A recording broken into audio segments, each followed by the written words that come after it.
Good afternoon, everyone. Thanks for joining us again. Want to give you a little bit of an update as to our COVID-related information. I do want to acknowledge up front we are seeing an increase and have seen an increase in active cases. We continue to monitor hospitalizations, which again are a lagging indicator. It's actually the one indicator that and data point that is always the most alarming and concerning for us. Are we getting to a point where our healthcare system can't respond to the needs of the community? The short answer at the moment is no, we are not, but we continue to monitor those. And I do want folks and all of you watching and residents throughout Dutchess County to be aware that as active cases increase, we want to monitor severity, we want to monitor hospitalizations, and then make choices and decisions within that information. And we are now at our 88th town hall meeting since our response to COVID-19 in February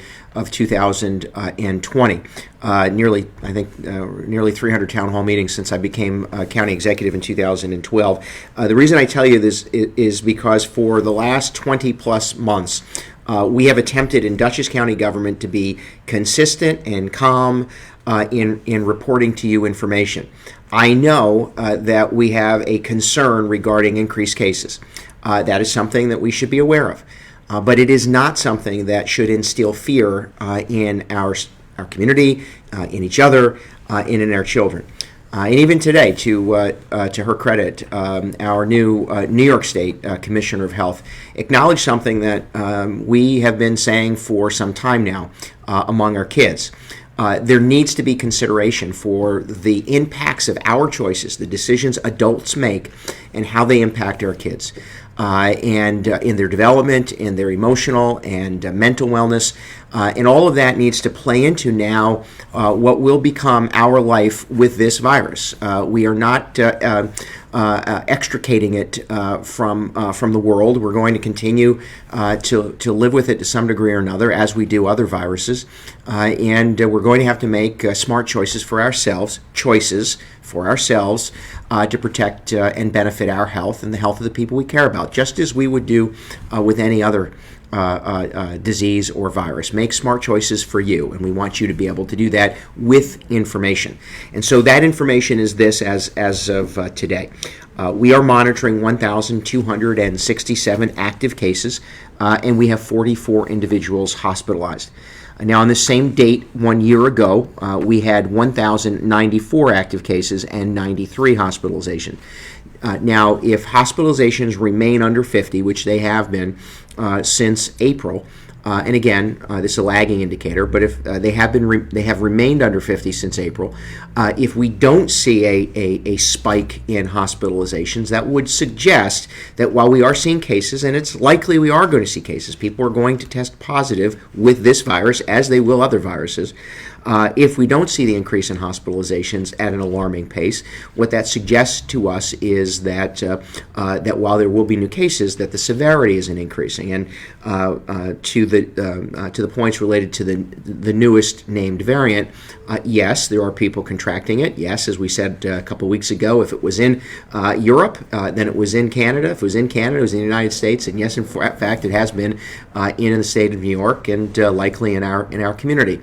But what we are seeing with the data that we digest and receive is that while that particular variant is transmissible, we are not seeing an increase in severity, and that's important to acknowledge and know at the moment. And again, all of this data is constantly being presented to us, and then we together make choices based on that information.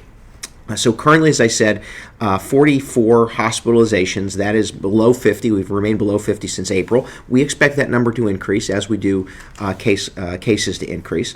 But over the last month, from November 21st till today, December the 4th, the largest amount of new cases have occurred in the 30 to 39 years of age category. That's 17% of new cases. Now, of those who respond to contact tracing and report to us, 68% of of new cases are among those who are not yet fully vaccinated. Now, that has come down slightly. We've been at 75 and 72% for some period of time, but it still obviously represents the majority of cases that we see. Of new cases being among those who are not yet fully vaccinated. Now, that is not a judgment. That is simply giving you some information so that at least we know. And we do know that severity of cases has not inclined, certainly at the rate or pace that we've seen active new cases. Now, we are averaging 2,521 daily tests. As I said, we're averaging 141 new cases per day. This is the 7-day average, and our 7-day rolling average positivity rate is 5.6%. And sadly, we have had 515 of our neighbors, family members, loved ones who have succumbed to the virus. Now, to dive a little bit deeper into the hospitalization information, 42 patients on average. So from November 21st to December the 4th, we have seen 42 patients on average. 80% of those patients, 80% of those patients were not yet fully vaccinated, while 20% of those hospitalized have been fully vaccinated. The breakdown of hospitalizations by age, 14% are between 19 and 44 years of age. 34% are between 45 and 64 years of age. 51% of those hospitalized are over the age of 65. We continue to hear from hospitals that severe cases are largely among those who are either unvaccinated or have serious comorbidities. Important to know that as well. And we certainly want you to make smart choices for yourself. We encourage people to make the choice to be vaccinated. I continue to encourage you to speak to your medical professionals and get the questions answered to your questions and get the answers to your questions and ultimately make the best choice for you. I'm vaccinated. 80.8% of Dutchess County's adults have chosen to be vaccinated. Nearly 81% have chosen to be vaccinated, with our highest vaccination rates among those who are 55 years of age and older, and that ranges from 89 to 99% of that population having chosen to be vaccinated. Among those 5 to 11 years of age, 18.3% have been vaccinated. The state average is 20, so we're just below that state average. And among those 12 to 17 years of age, 64%, 63.8% have chosen to be vaccinated. Now, our policy as it relates to children is we don't host, if you will, the county government doesn't host child-related clinics per se. We encourage people to reach out, speak to your pediatrician, and make the choice that is beneficial to, as you feel, beneficial to you and your family. And parents should be making those choices with their children and their physicians. We do have upcoming clinic opportunities. The county's public health clinic, which exists at the Family Partnership Center on North Hamilton Street in the city of Poughkeepsie, continues to provide immunizations of every kind, and that is done by appointment. The Jcpenney's facility, former Jcpenney's facility at the Poughkeepsie Galleria, continues to offer vaccinations, first, second, and booster doses on every Thursday from 4 to 7 p.m. They offer the Johnson & Johnson and the Pfizer dose that evening, 4 to 7 p.m. on Thursdays. On Saturdays from 9 a.m. to 12 p.m., Johnson & Johnson and the Moderna shots. That's from 9 a.m. to 12 p.m. every Saturday.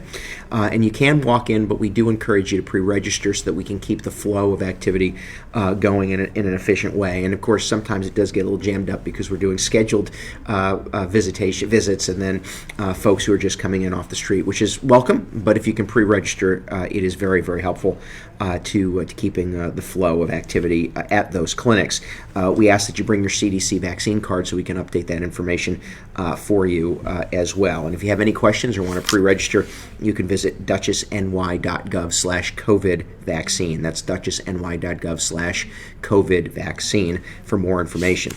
Now, we should know, or you might know, that booster shots are expected to be available for individuals, young people 16 to 17 years of age, and older in the coming days. We expect that to happen.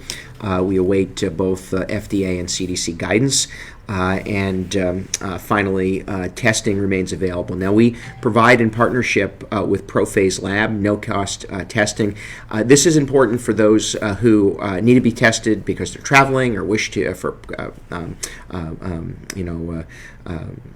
calm of mind, if you will, a peace of mind to be tested. We offer that, and then there are some employers that require testing among their employees, and making this testing available does provide individuals the ability to do that. And I'll also mention to you, we've received a number of calls from individuals who, by the way, have chosen not to be vaccinated and don't want to be tested in their place of employment, so they'd rather go someplace else, be tested, and provide that information to their employer. So it gives a degree of anonymity to those individuals, and any of those opportunities are available to Dutchess County residents, and we encourage you to take advantage of them. So the testing is available on Tuesdays and Thursdays from 3 p.m. to 7 p.m. at the former Jcpenney's at the Poughkeepsie Galleria, and from 9 a.m. until 12 p.m. on Saturdays. Now, for the holiday weeks of Christmas and New Year, we'll be there Tuesday and Wednesday instead of Thursday and Saturday. I'll remind you probably that one more time. Tuesday and Wednesday instead of Thursday and Saturday. Did I say that? Oh, so I got it all wrong. And I'm going to get that right this time. On the holiday week for Christmas and New Year, we will have those clinics available on Tuesday, Wednesday, and Thursday instead of on Saturday. So we will be there Tuesday, Wednesday, and Thursday instead of Saturday. And you can visit the Jcpenney's location at the former Jcpenney's location at the Poughkeepsie Galleria to get that updated to access those clinics as well. Now, beginning December the 16th, just as an update, access for testing at the Jcpenney site will be moved to the second floor of the Poughkeepsie Galleria. Why is that? Because logistically, it is we're getting so many people to come through on the testing to be tested. We want to separate access so that those who are being vaccinated can come through the first floor entrance. Those who wish to be tested will come through the second floor entrance. It'll allow us a little bit more of control of flow and get folks in and out in a much more efficient way. Hopefully, also get some people inside so that they're not waiting outside as much. And again, so beginning Thursday, the 16th of December, if you're there at the Jcpenney's location at the Poughkeepsie Galleria to be tested, you'll enter the second floor at the entrance next to Best Buy. And if you're there to be vaccinated or want your vaccination, you'll enter the first floor at the parking lot or ground level, as we have been for these last several months. Now, I do want to offer this to you. Listen, I want you to make the right choice for you as it relates to wearing a mask, as it relates to being vaccinated. We encourage people to take the mitigation steps to slow the transmission of the virus.